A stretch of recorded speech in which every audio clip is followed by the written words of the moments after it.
মুশফিকুর রহিমের শততম টেস্টে বড় জয় পেয়েছে বাংলাদেশ। আয়ারল্যান্ডকে ২১৭ রানে বিশাল ব্যবধানে গুড়িয়ে সিরিজের দাপট দেখালো বাংলাদেশ। তবে জয়ের রং ফিকে করার চেষ্টা করেছিল এক আইরিশ ব্যাটার।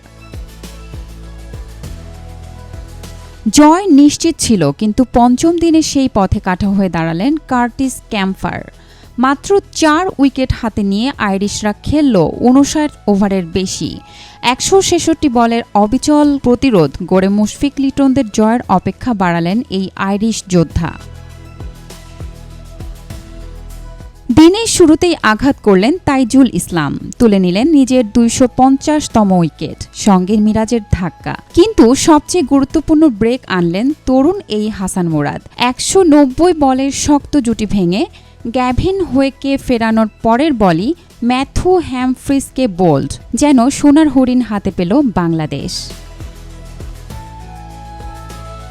শেষ হলো আইরিশদের ইনিংস ২৯১ রানে।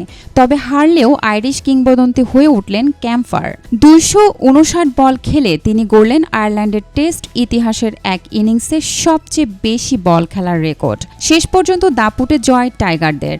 শততম টেস্টে মুশফিকের স্মরণীয় মাইলফলক এভাবে জয় দিয়ে রাঙিয়ে ইতিহাস গড়ল Bangladesh. Desk report, B news 24।